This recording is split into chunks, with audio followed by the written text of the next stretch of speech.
Solid state physics unit first पढ़ रहे थे अपन ने। इसके चार पार्ट पढ़ लिए थे। आज अपन पार्ट नंबर 5 में बात कर रहे हैं। फर्स्ट पार्ट में अपन ने बात की थी मैग्नेटिज्म क्या होता है। सेकंड पार्ट में अपन ने मैग्नेटिज्म मटेरियल को डिस्कस किया था। मैग्नेटिक मटेरियल में फर्स्ट में डायमैग्नेट, सेकंड पार्ट में तो डायमैग्नेट्स को डिस्कस किया था। थर्ड पार्ट में अपन ने पैरामैग्नेट्स को डिस्कस किया था और फोर्थ पार्ट में अपन ने फेरोमैग्नेटिज्म को डिस्कस किया था। साथ ही अपन ने उसके साथ अपन ने कुछ रिलेशन थे BHM में। डेंसिटी क्या होती है, इंटेंसिटी क्या होती है, डेंसिटी क्या होती है, फ्लक्स क्या होता है, इसके बाद परमिएबिलिटी क्या होती है, ससेबिलिटी क्या होती है, और उनके बीच में कॉमन रिलेशन फाइंड आउट किए थे। आज अपन बात करते हैं कि important topic of the unit first, the classical theory of the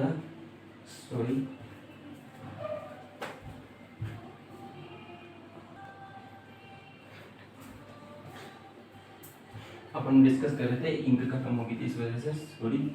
classical Langevin important topic है, important topic classical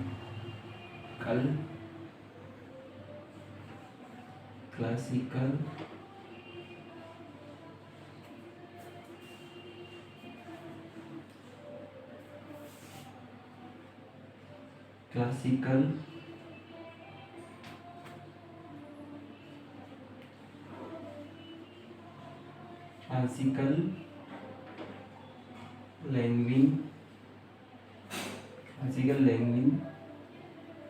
theory of diamagnets.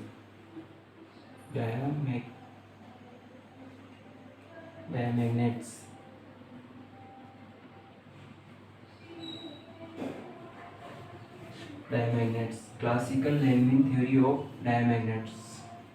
इसमें अपन बात करते हैं कि मैग्नेटाइजेशन का एक्सप्लेनेशन है। डायमैग्नेट्स का एक्सप्लेनेशन किसके द्वारा किया जाता है, लेंज लॉ के द्वारा डन हो जाता है। तो इसमें क्या लिख सकते हैं अपन, explanation of the explanation of the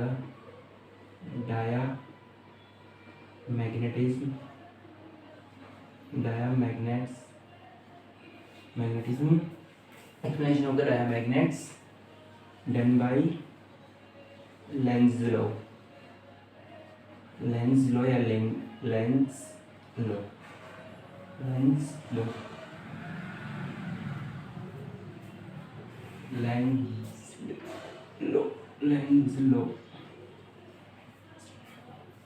Lenz law।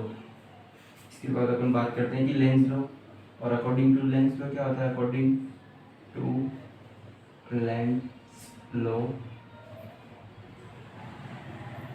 The flux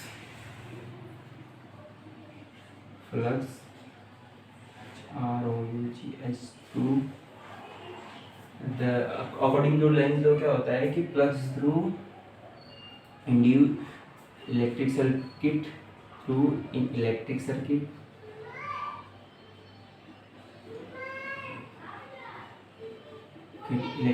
में क्या है, चेंज कर दिया जाता है in electric circuit change. According to the Lenz law the flux through in electric circuit change, then क्या होगा, इंड्यूस्ड करंट, या फिर इसको क्या बोलते हैं, डायमैग्नेट इंड्यूस करंट या डायमैग्नेटिज्म। और इसकी डायरेक्शन क्या होगी, set up in such a direction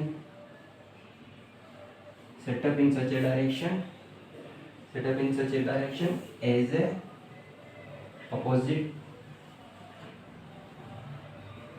opposite to the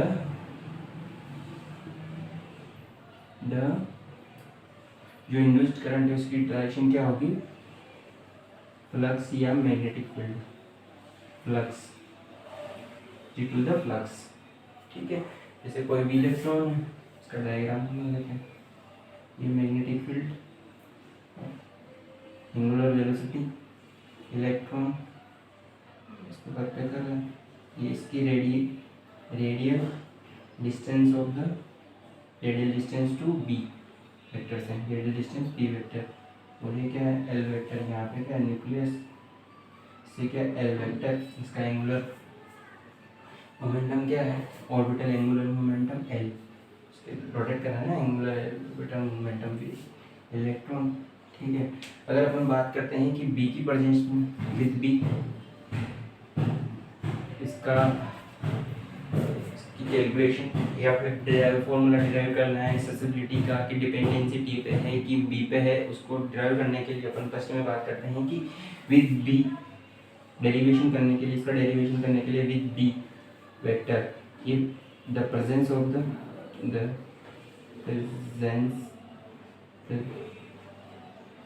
presence of the electron L vector take place। तो हम एंगुलर मोमेंट, एंगुलर वेलोसिटी क्या होगी, omega naught equals to E B upon 2m, E B upon 2m। But we know that क्या होता है, आई equals to क्या होगा, आई equals to क्या होता है, Z electron into minus Z electron, और क्या होगा म्यू।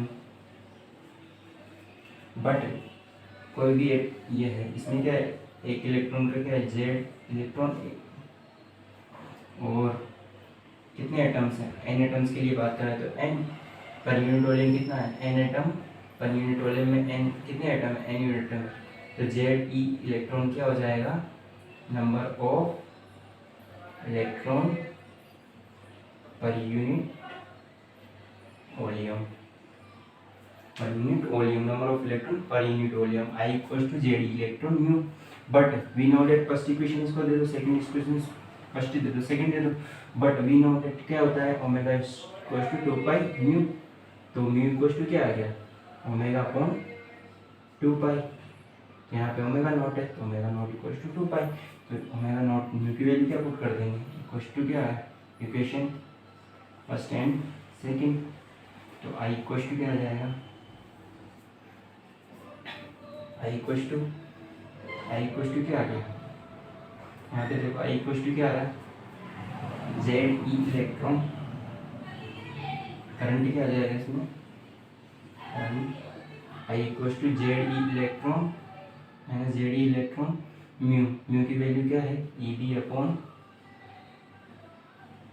म्यू की वैल्यू क्या है, ओमेगा नॉट अपॉन 2 पाई।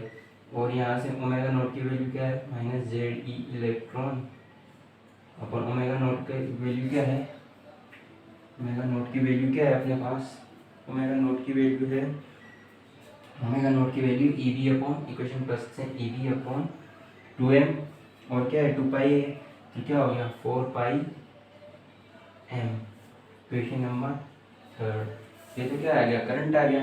इसके बाद अपन बात करते हैं, ये तो करंट है। अगर अपन मैग्नेटिक मोमेंट के बारे में बात करते हैं, मैग्नेटिक मोमेंटम के बारे में बात करते हैं, तो किससे डिनोट करेंगे, म्यू से। और क्या होता है, आई इंटू ए, तो mu equals to I into A, I की वैल्यू इक्वेशन थर्ड, और ए क्या होता है, ए होगा अपने पास पाई आर स्क्वायर होता है। तो ये रेडियल ये रो स्क्वायर से डिनोट कर रहे हैं अपन सेकंड में। तो रेडियल डिस्टेंस फ्रॉम द, ये रेडियल डिस्टेंस किससे है, बी से, radial distance of the electron of B from B vector से ही तो है ना बी वेक्टर का। तो radial distance from B vector, तो ये रो, यहाँ पे वैल्यू पुट कर देंगे दोनों की। इक्वेशन थर्ड से तो क्या आ गया, इक्वेशन थर्ड से क्या है, माइनस जेड ई इलेक्ट्रॉन ई बी अपॉन 4 पाई एम। तो माइनस जेड ई इलेक्ट्रॉन ई बी अपॉन 4 पाई एम इंटू पाई, और ये रो स्क्वायर। इसकी वैल्यू क्या कर देंगे, म्यू इक्वल्स टू क्या आ गया यहाँ पे, Z E square B minus का साइन 4 पाई, पाई से पाई कैंसिल आउट, तो 4 एम इन, और ये रो स्क्वायर। इसके बाद अपन इसको किससे डिनोट कर सकते हैं, रो स्क्वायर क्या होता है, रो स्क्वायर को अगर अपन डिफाइन करना चाहें तो ये क्या है, इलेक्ट्रॉन डिस्टेंस क्या है रो, तो एक्स और वाई इस डायरेक्शन डिनोट कर सकते हैं ना, इसको हो गया rho square equals to X square plus Y square, square है तो X square plus Y square. But spherical symmetric में क्या होता है, स्पेरिकल, इसको इक्वेशन नंबर 4 डिनोट कर दो, equation number 4, equation spherical symmetry में क्या होगा, spherical symmetric rotational of the rotation of electron में क्या होगा कि रेडियस वेक्टर क्या है, radius vector, nuclear radius vector क्या होगा, रेडियस वेक्टर आर वेक्टर क्या होगा, R square X square plus Y square, spherical coordinate में क्या होगा, जेड स्क्वायर भी आएगा। बट ये क्या है, इक्वल है, X square equals to Y square equals to Z square, equal है तीनों, क्या लिख सकते हैं अपन, R square equals to 3x square. But X square की वैल्यू क्या है यहाँ पे, यहाँ से निकालो, ये भी सेम है, इक्वल है दोनों, तो यहाँ से रो स्क्वायर, ठीक है। अब यहाँ से अदर साइड में ये रो स्क्वायर इक्वल टू क्या हो गया 2x स्क्वायर, और यहाँ से एक्स स्क्वायर की वैल्यू क्या आ जाएगी, रो स्क्वायर अपॉन 2, तो रो स्क्वायर की वैल्यू, एक्स स्क्वायर की वैल्यू पुट करी, रो स्क्वायर 3 तो ये है और 2 और ये रो स्क्वायर। बट अपन को किसकी वैल्यू चाहिए, रो स्क्वायर की, तो रो स्क्वायर इक्वल टू क्या आ जाएगा, रो स्क्वायर 2/3 आर स्क्वायर, इन्वर्स कर देंगे तो रो स्क्वायर की वैल्यू क्या आ गई, equation number 5, equation 4 and 5, equation 4 and 5 से क्या आया, इक्वेशन 4 एंड 5 से आया अपने पास mu equal to magnetic momentum क्या आ गया, minus Z E square B upon 4m into rho की वैल्यू 2/3 आर स्क्वायर, 2 से 2 कैंसिल आउट, कितना है 6 mu equal to minus Z E square B upon 6m R square.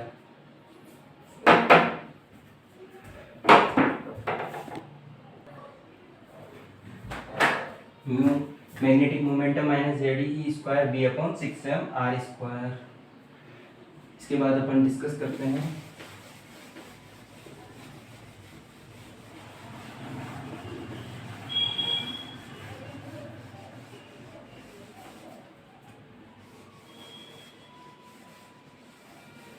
Minus Z E square upon 2m 6m R square.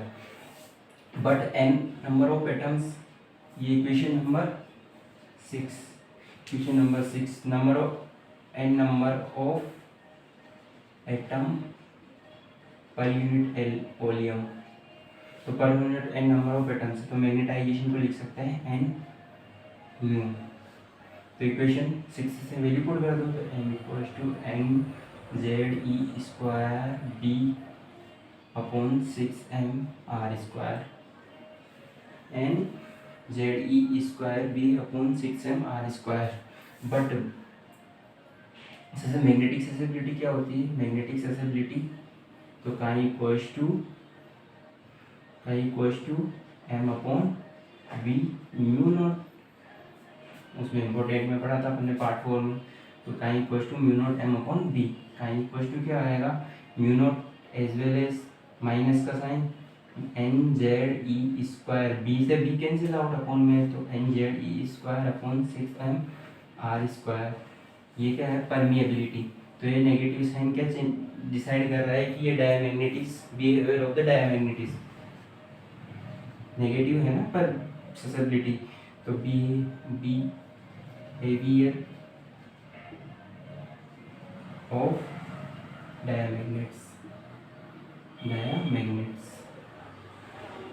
Diamagnetic material, और इसको क्या बोलते हैं कि Langevin equation of the Langevin equation of diamagnetism, magnification of diamagnetism. इसमें क्या दिख रहा है, टेम्परेचर पे डिपेंडेंसी है क्या, नहीं है, not depend on temperature, and H पे डिपेंडेंसी या बी पे डिपेंडेंसी है क्या, फ्लैट मैग्नेटिक फील्ड पे, दोनों पे depend, not depend on T and B susceptibility. और डायमैग्नेटिज्म क्या है, exist in the all materials, diamagnetism exist in the all materials. ये अपन ने पढ़ा था कि classical theory of the diamagnetism, Langevin theory of the diamagnetism, classical Langevin theory of the diamagnetism, classical Langevin theory of diamagnetism में पढ़ा था।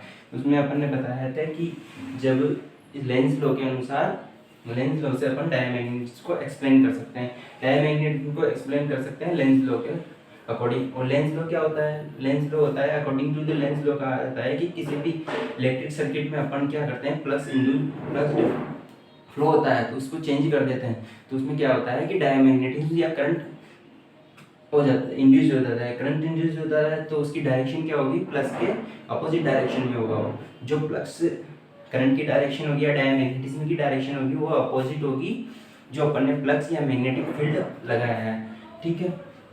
तो ये हो गया अपना कि अपन बात करते हैं कि बी की फॉर्म में क्या है, एंगुलर मोमेंट, एंगुलर वेलोसिटी क्या है, EB/2 है। बट करंट की बात करते हैं तो करंट क्या होता है, ZE² म्यू। ZE इलेक्ट्रॉन क्या होते हैं कि पर यूनिट वॉल्यूम इलेक्ट्रॉन, 1 इलेक्ट्रॉन के लिए तो क्या होगा, Z इलेक्ट्रॉन। बट Z और n एटम है, n एटम में पर यूनिट वॉल्यूम में तो n ZE इलेक्ट्रॉन हो जाएगा। तो ZE 1 इलेक्ट्रॉन के लिए निकाला है तो म्यू वेल फ्रीक्वेंसी आवृत्ति। तो इसके बाद अपन बात करते हैं कि म्यू क्या होता है कि mu naught 2π/, mu equals to omega naught upon 2π से मैंने म्यू की वैल्यू पुट करी तो यह ओमेगा नॉट क्या लिखा था अपन ने, EB/2m, EB/2m ओमेगा नॉट की वैल्यू पुट करी तो क्या है, ZD/4πm। फिर उसके बाद अपन बात करी मैग्नेटिक मोमेंटम क्या होता है कि मैग्नेटिक मोमेंटम होता है I/a current into area. Current की वैल्यू इक्वेशन थर्ड से पुट करी कि ZEB/4πm इनटू एरिया क्या होता है, πr² होता है कि r के लिए यहाँ से radial distance of the electron for magnetic field for B, ठीक है। तो यहाँ से ρ² आ गया और ρ² में क्या लिख सकते हैं, x² + y², और x² y² इक्वल है दोनों, तो x² y² इक्वल है तो क्या आ जाएगा, x² की वैल्यू x²/ρ²/2 तो। और अगर अपन spherical symmetric rotation of the electron, spherical symmetric rotation of the electron के लिए न्यूक्लियस रेडियस वेक्टर के बारे में बात करते हैं तो r vector equals to x² y² z², x² y² z² equal है तो r² इक्वल्स टू क्या आ गया 3x², r² equals to x² की वैल्यू क्या है, ρ²/2 पुट करी तो 3/2 ρ², और अपन किसकी वैल्यू पुट करनी है, r² की वैल्यू, तो ρ² की वैल्यू 2/3 r² इनवर्स कर दिया। इसके बाद अपन बात करते हैं कि ये वैल्यू ρ² की वैल्यू इसमें पुट कर दी तो क्या आ गया, मैग्नेटिक मोमेंटम आ गया अपने पास r की टर्म में ZE²/2b, ZE²/2b E²B/6m r² हो गया। इसके बाद अपन बात करते हैं कि n नंबर ऑफ एटम है पर यूनिट वॉल्यूम में, पर 1 इलेक्ट्रॉन के लिए और ये n नंबर ऑफ इलेक्ट्रॉन के लिए, तो मैग्नेटाइजेशन हो जाता है वो 1 इलेक्ट्रॉन के लिए और मैग्नेटाइजेशन बनता है। तो मैग्नेटाइजेशन क्या होता है, n म्यू, तो n से डिवाइड मल्टीप्लाई कर दिया जो अपना म्यू आया था मैग्नेटिक मोमेंटम, मैग्नेटिक मोमेंट को n से n इलेक्ट्रॉन्स के लिए पर मल्टीप्लाई किया तो क्या आ गया अपने पास, m equals to n ZE²B/6m r²। अब परमेबिलिटी क्या होती है, परमेबिलिटी थी, इसके बाद ससेप्टिबिलिटी के और मैग्नेटाइजेशन के बीच में रिलेशन होता है μ0m/b, तो μ0m/b का रिलेशन ये है, तो इसमें अपन वैल्यू पुट करेंगे तो काई इक्वल्स टू मैग्नेटाइजेशन क्या है ZE²/6m, तो sign negative μ0m ZE²/6m, b से b कैंसिल आउट हो गया क्योंकि डिवाइड में की क्या था b, तो b से b कैंसिल आउट r², ये नेगेटिव ससेप्टिबिलिटी आ रही है, तो नेगेटिव बिहेवियर ऑफ द डायमैग्नेट्स। अपने डायमैग्नेटिक की प्रॉपर्टी में क्या पढ़ा था कि बिहेवियर ऑफ डायमैग्नेटिज्म क्या है कि नेगेटिव होगा, लैंगमिन इक्वेशन ऑफ डायमैग्नेटिज्म, और इस इक्वेशन को क्या बोलते हैं, Langevin equation of the diamagnetism, equation number 7। और इससे क्या शो हो रहा है, इस इक्वेशन में क्या शो हो रहा है, इसमें शो हो रहा है कि not a temperature not a magnetic external magnetic field है। तो क्या हो रहा है, did not depend on temperature और not depend on external magnetic field, it is called diamagnetism of the classical theory of the diamagnetism या Langevin equation of the diamagnetism. और इसमें क्या होता है कि diamagnetism materials exist in the all metals.